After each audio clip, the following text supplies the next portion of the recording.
Hey YouTube, if you've never been to this channel before, my name is Brandon Red and this is Ramen Noodle Budget, where we're trying to show you how to make things as cheap as we possibly can. Now, if you're pretty familiar to the channel, you probably never expected to see me in a beanie or just looking like this in general.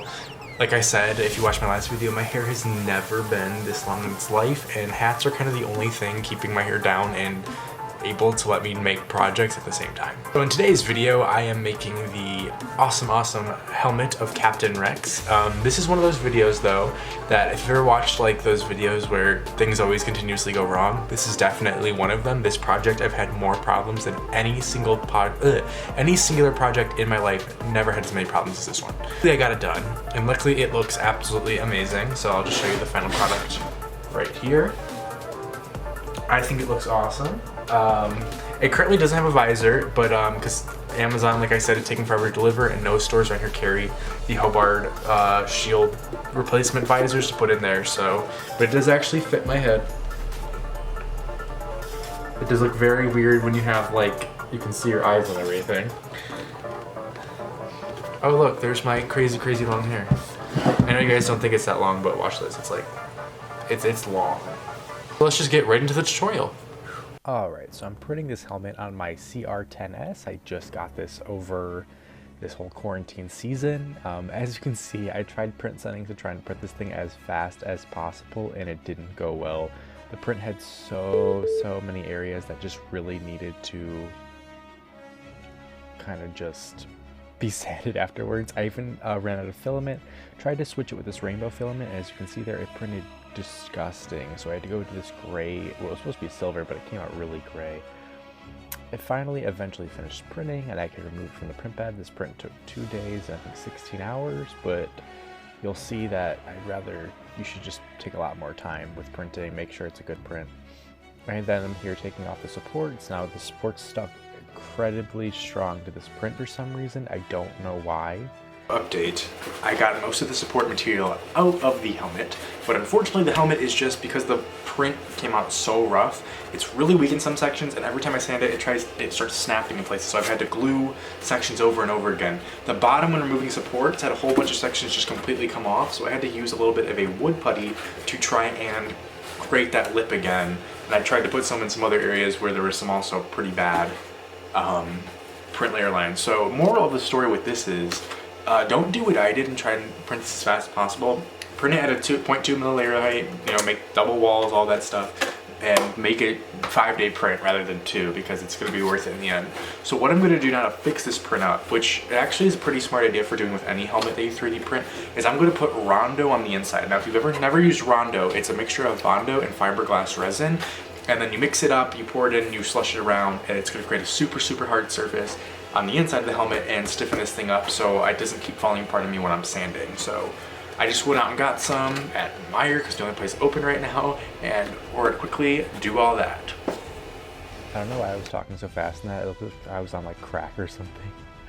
Anyway, so I mixed up, like I said, equal amounts of both fiberglass resin and Bondo, and then you add a whole bunch of resin hardener in there and pour it around until you get kind of like a smooth consistency, and then you're going to pour it inside the helmet and use a paintbrush and just slush it around.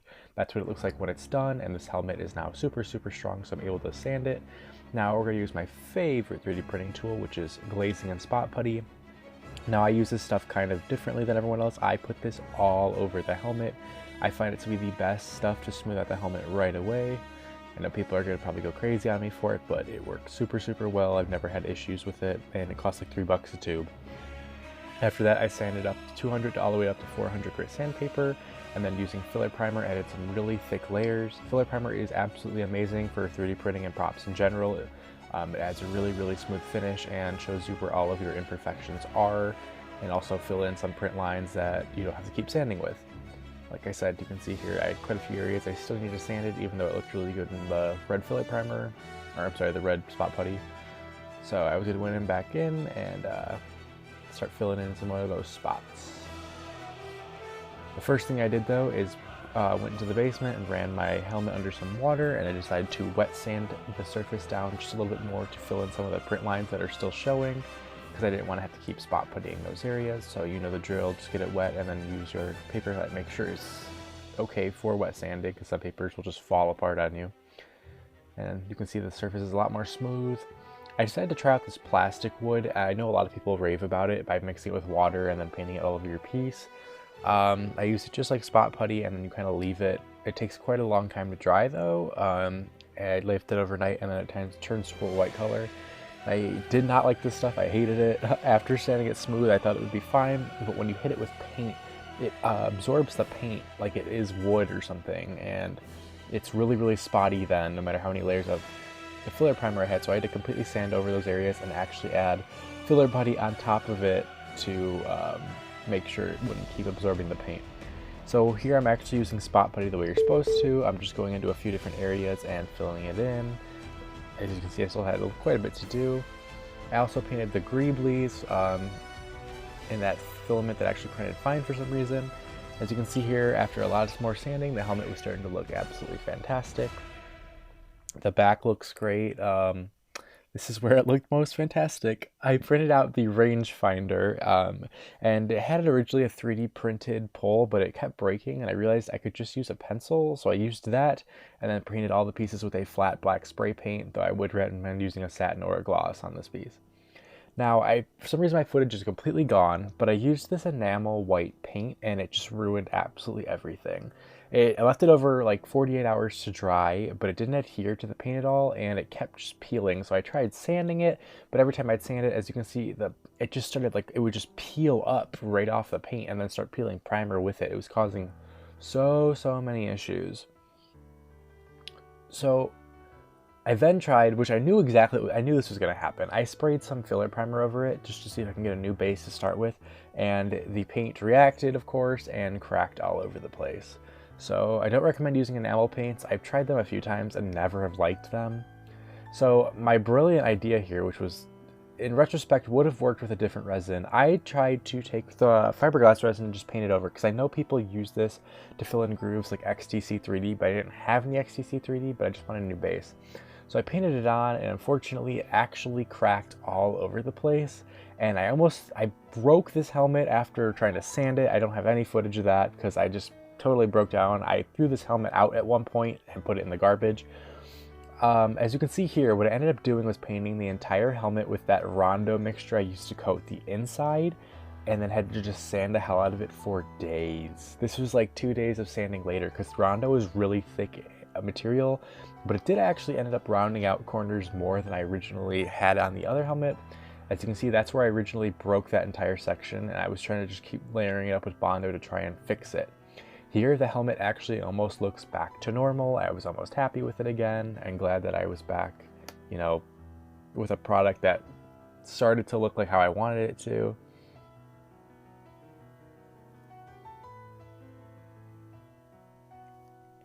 I then took a pencil and drew out the lines for Rex's, he has those weld lines on his helmet. So I drew those out in a pencil, and then using a tool I got from Galactic Armory's video, I just took some 3D printer filament and a soldering iron and pressed that in there to create the welding marks. Now this was actually a lot easier, but you do need to be really, really careful, because I did burn the mask in some spots, because like he talks about in his video, the soldering iron is hot all the way down, so you have to be really careful. I went with a semi-gloss Ultra Cover 2X paint, which worked fantastically, totally recommend, and then I used super glue to glue in all of those greebly pieces. As you can see, that's how the helmet looks with the awesome welding effect and that white paint. The semi-gloss is perfect. Don't use gloss, don't use matte. Semi-gloss is the way to go. Also, sometimes they call it satin. I used a light grip frog tape and masked off all of these sections that needed the gray paint, so just around the kind of mouth gray area and this back piece. And then I used some paper towels to tape everything off, and yes, this looks absolutely terrifying. And then I used actually the filler primer, because I saw a lot of people actually recommend using this because it matched that color, and it worked perfectly to paint those pieces. Now I tried out something completely new, so I created the J guys, I think I'm pronouncing that right, the lines on the top of his helmet that Mandalorians have. I used masking tape, put it on my Cricut board, cut it out, and then weeded out the other pieces, and this worked absolutely amazing. I never even thought of doing this until today, and I used it twice on this project, and I was able to tape that down and create a perfect stencil for the eyes. I then taped off the rest of that T-visor that needed to be blue, It's pretty self-explanatory. And then I want to try another effect with liquid latex where you paint it on areas where you want the paint to get peeled off. Now I kind of just use other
the blue as well. I know some people made it different, but I like it like that.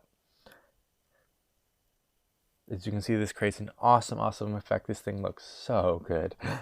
I then just took a thin brush and some black acrylic and painted on there's 30 Italian marks around Rex's helmet, and then the helmet was completely done. I didn't gloss it yet. I'm going to give it a week to completely dry because I don't want any cracking or anything, and then I'm going to hit it with a satin or matte clear coat. I haven't really decided yet what I want to do.